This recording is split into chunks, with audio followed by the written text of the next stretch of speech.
মায়ের মতন আর কেউ ভালোবাসে না, ভাই বেরাদার অনেক আছে, মায়ের অভাব কেউ পূরণ করতে পারবে না। মারা যাওয়ার আগে মায়ের কথা শুনি নাই, কিন্তু এখন বুঝতেছি মা কি জিনিস। যাদের মা বেঁচে আছে তারা পরে ওই মারা যাওয়ার পরে ছাড়া কেউ বুঝবে না। বাবা মারা গেছে 20 বছর আগে, আর মা মারা যাওয়ার 2 বছর হয়। ছোটবেলা বাবা মার ভিতরে কে বেশি ভালোবাসতো আপনাকে? মা বাবার ভেতরে কে ভালোবাসে? মার মতন কে আছে? মায়ে ভালোবাসে, আর কেউ না। আর কোন স্মৃতিগুলো বেশি মনে পড়ে? কি মনে পড়ে? মা আদর করছিল, যত্ন করছিল, খাওয়াইছিল, গোসল করাইছিল, কত কি আদর করছিল। ওই আদরটা তো আর নাই। এখন বুঝতে পারতেছি তো মা থাকলে কি অবস্থা আর মা না থাকলে কি অবস্থা।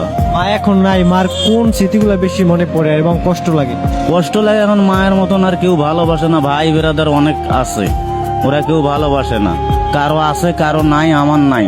যারা আছে তারা আরো বেশি ভালোবাসে না, যাদের নাই তারাই বেশি ভালোবাসে। বাবার উপরে এত অভিমান কেন? বাবা তো আমরা ছোটবেলা মারা গেছে না। বাবাও ভালোবাসতো, মাও ভালোবাসতো, কিন্তু মায়েরও মতন বেশি ভালোবাসা আছে। এমন কোনো কথা আছে মায়েরে বলতে চাইছেন কিন্তু বলতে পারেন নাই কখনো? আমি এই ঢাকার থাকতে মা মারা গেছে, এখান থেকে যা সকালবেলা নামছি, নামার পরে মা দাপন কাপন করা হয়েছে। যাইতে এত দেরি হলো কেন? ওই টাইমে টাকা নেই, মাসেরটা হাওলাত করে নিয়ে গেছি।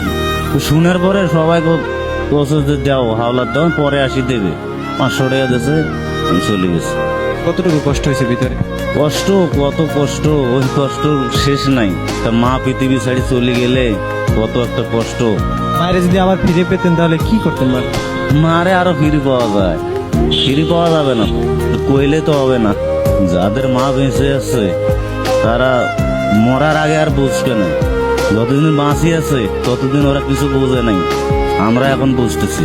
মারা যাওয়ার আগে মায়ের কথা শুনি নাই, কিন্তু এখন বুঝতেছি মা কি জিনিস। যাদের মা বেঁচে আছে তারা পরে ওই মারা যাওয়ার পরে ছাড়া কেউ বুঝবে না। মায়ের অভাব কেউ পূরণ করতে পারবে না কখন? হ্যাঁ, মায়ের অভাব কেউ পূরণ করতে পারবে না।